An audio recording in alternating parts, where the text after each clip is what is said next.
जब इनकी शादी हुई थी मुझे याद है, तब भी मैंने प्रिडिक्शन दी थी इस बारे में कि सानिया मिर्जा और शोएब मलिक की शादी रह नहीं पाएगी। भी अगर इनकी शादी आप देख रहे हैं जो अब हुई है, तो मुझे यहाँ भी जो है कुछ खदशात लग रहे हैं कि कुछ अरसा बाद शायद यहाँ भी प्रॉब्लम आ जाए। अस्सलाम वालेकुम जी, मैं हूं मैसम अब्बास। ये हमारा एक्सक्लूसिव सेगमेंट है और जैसे कि आप जानते ही हैं कि कुछ मामलात जो हैं वो बहुत वायरल जा रहे हैं, जिसमें सर फहरिस्त शोएब मलिक और सानिया मिर्ज़ा की अलहदगी है।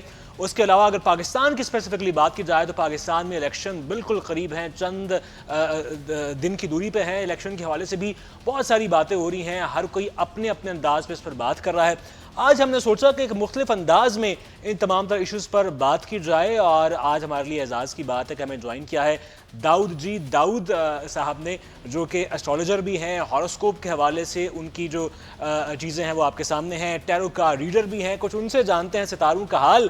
सर, बहुत शुक्रिया आपके वक्त का। कैसे हैं आप? मेरी आवाज़ आपको आ रही है? जी अल्हम्दुलिल्लाह, आप सुनाए ठीक है। अल्हम्दुलिल्लाह। सर, बस पहले मैं फौरी एक एक मुद्दे पे आपकी राय जानना चाहूँगा। सबसे पहले हम इसी पर ही आ जाते हैं। 2-3 रोज़ से काफ़ी वायरल मामला है शोएब मलिक और सानिया मिर्ज़ा की अलहदगी का। क्या बना? सितारे मिल नहीं पाए? जब इनकी शादी हुई थी मुझे याद है, तब भी मैंने प्रिडिक्शन दी थी इस बारे में कि सानिया मिर्जा और शोएब मलिक की शादी रह नहीं पाएगी। अच्छा। और दूसरा ये कि अब भी अगर इनकी शादी आप देख रहे हैं जो अब हुई है, तो मुझे यहाँ भी जो है कुछ खदशात लग रहे हैं कि कुछ अरसा बाद शायद यहाँ भी प्रॉब्लम आ जाए। अच्छा, यानी आप कह रहे हैं कि सना जावेद के साथ भी शादी नहीं रह पाएगी? देखें, सानिया का अगर देखें तो उसके नाम का आगाज भी, अगर हम इल्मुल अदाद से लें तो से 3 नुक्तों से आगाज है, और यहाँ भी 3 नुक्तों से आगाज है। कंपेटिबिलिटी कुछ इसी तरह की है, और मुझे लगता है कि यहाँ भी प्रॉब्लम आएगी। अच्छा, बिल्कुल ठीक है। ये तो काफ़ी आपने, अगर शोएब मलिक आपका ये प्रोग्राम देख रहे हैं या सना अगर आपका प्रोग्राम ये इंटरव्यू देख रही हैं तो वो तो काफ़ी परेशान हो जाएंगे। अच्छा, मुझे बताइएगा कि सानिया का मुस्तकबिल आपको क्या नज़र आया? चूँकि इस पर काफ़ी बात हो रही है कि सानिया क्या करेंगी, शादी करेंगी या इंडिपेंडेंट लाइफ गुजारेंगी, सिंगल रहेंगी, थोड़ा इस पर भी बात कीजिएगा। तो देखते हैं जी, टैरो कार्ड से देखते हैं कि जी सानिया मिर्जा का मुस्तकबिल आने वाले वक्त में क्या नजर आ रहा है। सानिया मिर्जा का मुस्तकबिल क्या नजर आ रहा है? तो सानिया मिर्जा जो है वो पुरसकून है, ठीक है, उनको भी समझ नहीं आएगी, मगर आगे जाके वो शादी करेंगी, नई शुरुआत करेंगी।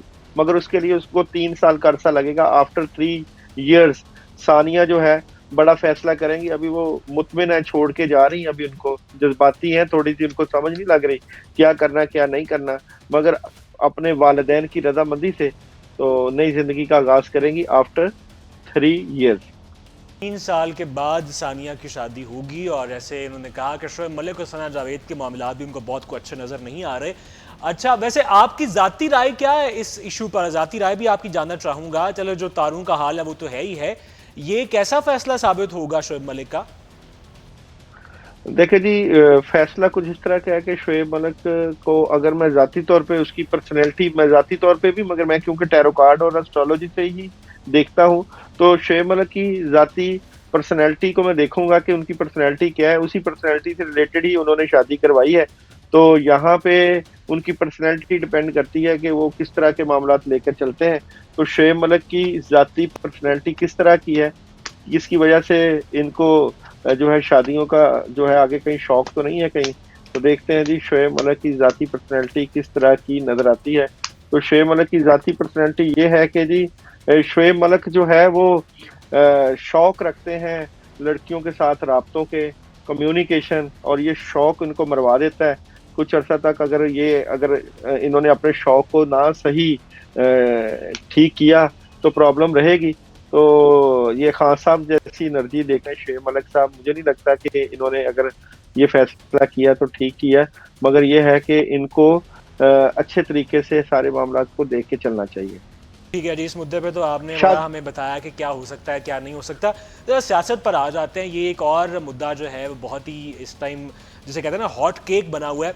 इमरान खान साहब के हवाले से कुछ बताइएगा। मेरी पहले जब आपसे बात हुई थी तो आपने कहा था कि उनका मुस्तकबिल आपको जो है वो डावाडोल नज़र आ रहा है। खान साहब का मुस्तकबिल क्या है, कब बाहर आ रहे हैं?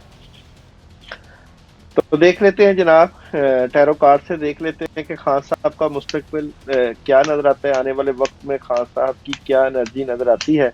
तो खान साहब की एनर्जी से मुतल्लिका ये है कि कुछ चीज़ें जो है खान साहब के चेंज हो रही हैं, और खान साहब के लिए डील ही ऑफर होगी कि खान साहब किसी तरीके से दूसरे मुल्क चले जाएं।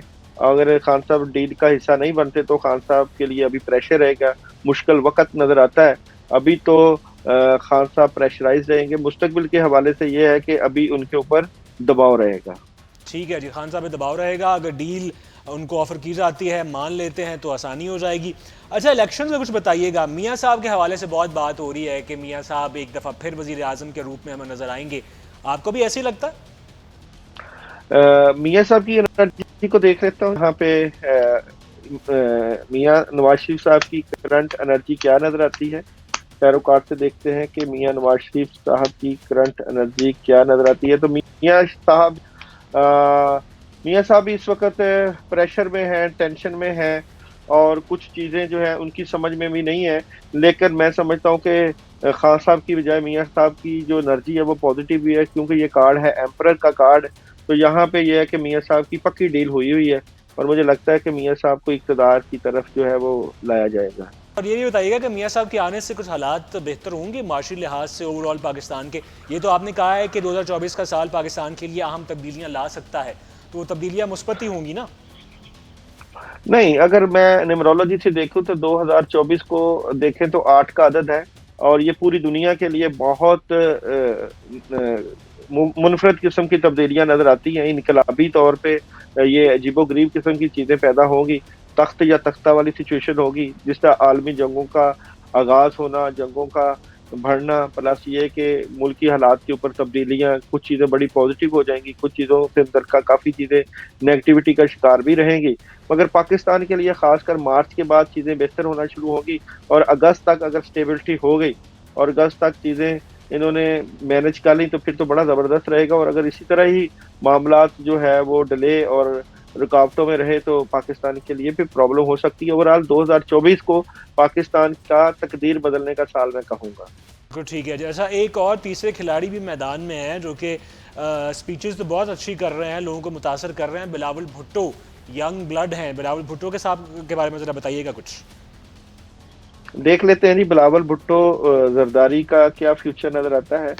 तो कार्ड्स की एनर्जी क्या कहती है, बिलावल भुट्टो जरदारी का कार्ड्स में क्या फ्यूचर नजर आता है। तो बिलावल भुट्टो जो है बिलाशुबा इस वक्त स्ट्रॉन्ग पोजीशन पर है। कुछ भी हो सकता है यहाँ पे। एक ऐसी सिचुएशन भी पैदा हो सकती है कि कहीं नवाज शरीफ साहब अपने आप को बचाने के लिए या सिचुएशन को कंट्रोल करने के लिए बिलावल भुट्टो को जो है वो कहीं वजारत उज़्मा का जो है वो ना ऑफर कर दें।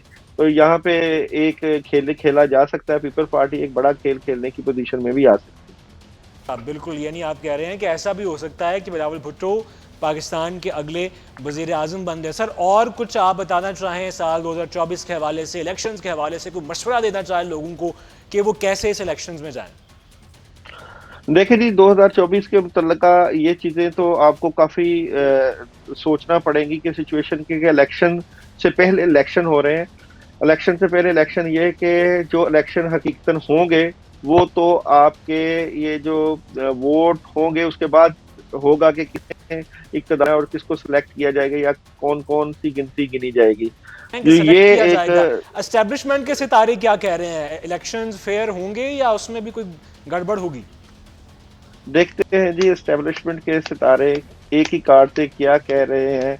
तो एक ही कार्ड की एनर्जी ये है कि एस्टेब्लिशमेंट ने सारे कामों को संभाला हुआ है। इस वक्त एस्टेब्लिशमेंट खुद बोझ तले आई हुई है, उसके ऊपर प्रेशर बढ़ा हुआ है, और एस्टेब्लिशमेंट को खुद नहीं पता इस वक्त चाह रहा कि क्या सिचुएशन होगी, क्योंकि वोट तो अवाम का होगा और अवाम जो है वो क्लैरिटी की तरफ जाएगी। तो एस्टेब्लिशमेंट के ऊपर बहुत ज़्यादा इस वक्त प्रेशर है।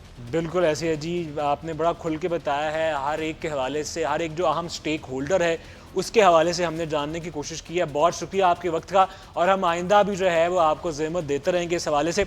आपका बहुत शुक्रिया जी, आपने हमारा एक्सक्लूसिव सेगमेंट देखा है और उम्मीद है कि आपको पसंद आया होगा। इजाज़त दीजिएगा, अल्लाह हाफ़िज़।